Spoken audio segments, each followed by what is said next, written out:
நம்ம இப்போது previous year question பேப்பர்லேருந்து ஒரு டைஸ் பேஸ் பண்ண ஒரு சம் தான் பார்க்க போகிறோம். ஸோ இங்கே என்னென்னா ஒரு 2 டைஸ் இருக்குது, அதை வந்து சைமல்டேனியஸாக போட போகிறாங்க. ஸோ இங்கே என்ன கேட்டிருக்காங்கன்னா, நம்மக்கிட்ட ப்ராபபிலிட்டி கேட்டிருக்காங்க. அந்த ப்ராபபிலிட்டி எதுக்கான ப்ராபபிலிட்டினா அது சம் ஆஃப் அவுட்கம்ஸ். அந்த 2 டைஸை த்ரோ பண்ணுறப்போ ஒவ்வொரு டைஸ்லேயும் ஒவ்வொரு நம்பர் வரும் இல்லையா, அது ரெண்டோட சம் வந்து ஒன்று லெஸ் தெனாக இருக்கலாம், இல்லை ஈக்குவல் டு 12 இருக்கலாம்.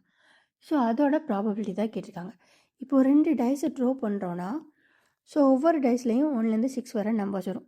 ஸோ இதோட அதிகபட்ச நம்பரே என்ன, 2லேயுமே 6 வருது. அது 2 ஆட் பண்ணால் என்ன வரும், 12. ஸோ இப்போது இந்த 2 டைஸை எப்படி போட்டாலும் லோயஸ்ட் நம்பர் என்ன, 1 வரும். 2லேருந்து 12க்குள்ளே தான் வரப்போகுது. நமக்கு கொஷின் என்ன, லெஸ் தென் இல்லைன்னா 12 இருக்கணும். ஸோ இங்கே 12ஆகவும் இருக்கும், 12ஓட லெஸ் தெனாகவும் இருக்கும். ஸோ அப்போ என்னது, என்ன போட்டாலும் இதுதான் வரப்போகுது. ஸோ என்ன போட்டாலும் இதுதான் நடக்கும் அப்படின்னா அந்த ப்ராபபிலிட்டிக்கு பேர் 1. ஸோ ஆப்ஷன் பி தான் ஆன்சர். தேங்க்யூ.